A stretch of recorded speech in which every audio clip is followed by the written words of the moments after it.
Tout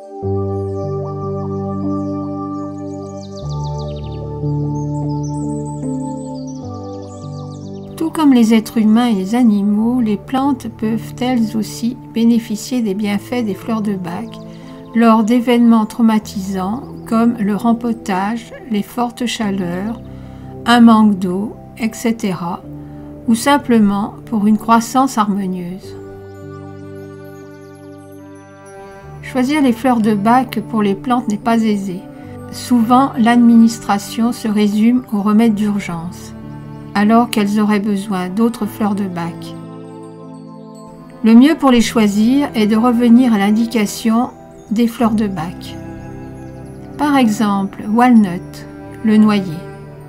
Il est donné dans les périodes de changement. Une plante qui va être empotée change d'environnement et doit donc s'adapter.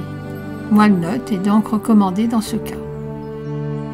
Walnut peut être donné également à toutes les étapes de croissance car la plante doit composer avec les températures changeantes, le vent, les fortes pluies, le gel, etc.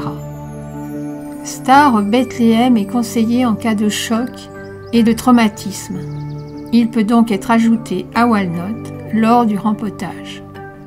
Crabapple est un purificateur. Quoi de plus naturel de l'utiliser pour débarrasser les plantes des parasites, des insectes qui ont élu domicile sur elles.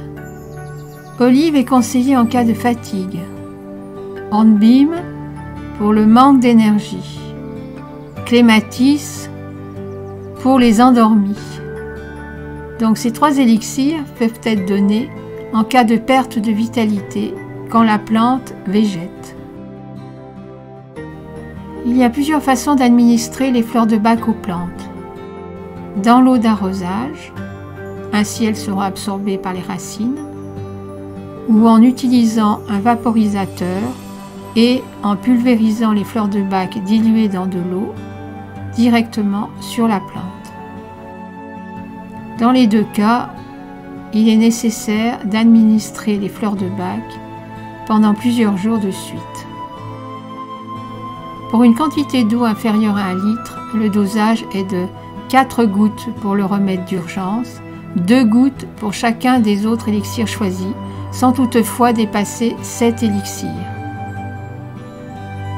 Pour une quantité d'eau supérieure à 1 litre, le dosage est de 10 gouttes pour le remède d'urgence, 5 gouttes pour chacun des autres élixirs choisis, sans dépasser 7 élixirs. Pour rappel, le remède d'urgence compte pour un seul élixir, bien qu'il en contienne 5. Je vous invite à faire vos propres expériences et mélanges. Si les fleurs de bac que vous avez sélectionnées n'ont aucun effet, changez-les. Les fleurs de bac sont sans danger et inoffensives, si bien que si vous ne sélectionnez pas les bonnes, il ne se passera rien. Il existe un livre qui traite de ce sujet, qui s'intitule « Les fleurs de bac pour les plantes de nos jardins », écrit par Stéphane Ball. Stéphane Ball fait partie de l'équipe du Centre Bac depuis 1996. Il est actuellement en charge de la pédagogie et de l'enregistrement des conseillers agréés sur le registre international. Il est l'auteur de plusieurs livres sur les fleurs de bac. Dans ce livre, il nous invite à découvrir les possibilités que les fleurs nous offrent pour prendre soin des plantes d'intérieur et des plantes de nos jardins. Il nous donne des cas pratiques et il nous livre des partages d'expériences d'utilisateurs récoltés au fil des années. En 1934, lorsque Edward Bach s'est installé à Mount Vernon, pendant quelques semaines, il s'est occupé du jardin. Il est écrit dans ce livre. Le docteur Bach a été occupé et heureux pendant plusieurs semaines à creuser, à désherber et à tracer des chemins avec toutes les ardoises et les pierres qu'il pouvait trouver. Il a nettoyé les bordures et fait une petite pelouse, mais a planté des légumes et des graines de fleurs. Il parlait toujours à ses plantes et à ses graines pendant qu'il les mettait dans le sol, en disant « Soyez heureux avec nous, nous prendrons soin de vous ».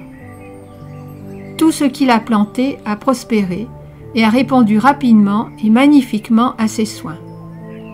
Il avait l'habitude de dire « Un peu d'amour dans un jardin vaut bien mieux qu'une charrette de fumier » et en effet, le jardin devint bientôt si rempli de légumes qu'il était impossible de suivre leur croissance. C'est tout pour cette vidéo. Je vous retrouve très prochainement pour une nouvelle vidéo.